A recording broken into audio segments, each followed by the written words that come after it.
Doctor ஃபாதருக்கு தலையில பலமா அடிபட்டிருக்கு. ஸ்கேனிங்க்கு அனுப்புறேன். டாக்டர் ஃபாதருடைய கண்டிஷன் இப்போ எப்படி இருக்கு? பெருசா எதுவும் பிரச்சனை இல்லைல்ல? இப்போதைக்கு எதுவும் சொல்ல முடியாது. ரிப்போர்ட் வரட்டும், பாக்குறேன்.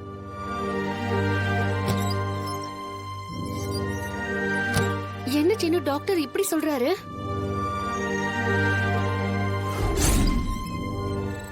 டாக்டர் சொல்லுங்க டாக்டர். மூளைக்கு ரத்தம் போற நரம்புல பிளட் கிளாட் ஆயிடுச்சு.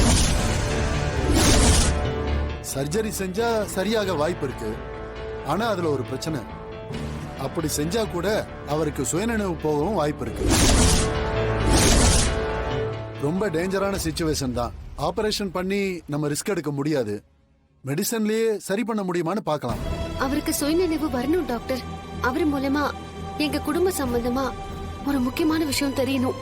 அவருக்கு சுயநினைவு வர வைக்க முடிஞ்ச அளவுக்கு ட்ரை பண்றோம்.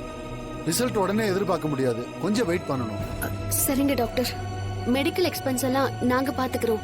எவ்வளவு செலவானாலும் பரவாயில்ல. எங்களுக்கு ஃபாதர் குணமாகணும். அவர் பேசணும் டாக்டர்.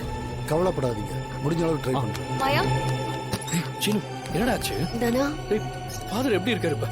பயப்படுறபடி ஒண்ணும் இல்ல. அதெல்லாம் எதுவும் இல்ல. ஃபாதர் சரியாயிடுவாருன்னு டாக்டர் சொல்லிட்டு போனாரு. அந்த வாசு எதுக்கு ஃபாதரை பார்க்க வந்தா? ஜீவாவை பத்தி ஃபாதருக்கு தெரிஞ்சிருக்கு. அந்த விஷயம் எப்படியோ வாசுக்கு தெரிஞ்சிருக்கு. ஜீவா ஃபாதருக்கு ஃபோன் பண்ணி பேசினத வாசு பார்த்திருக்கான். அவன் ஜீவா யாருன்னு கேட்டு ஃபாதரை மிரட்டி இருக்கான். ஃபாதர் சொல்லவே இல்லை. அவங்க 2 பேருக்கு நடுவுல சண்டை வந்து கோவத்துல அந்த வாசு ஃபாதர் தலையிலே அடிச்சிட்டான்.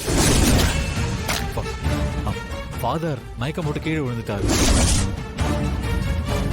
ஜீவா யாருன்னு சொல்லுங்கன்னு சொல்லி ஜீவாவோட நம்பர் சொல்லுங்கன்னு அவர் போட்டு டார்ச்சர் பண்ணிட்டு இருக்கும்போது தான் நாங்க 2 பேரும் அங்க போனோம்.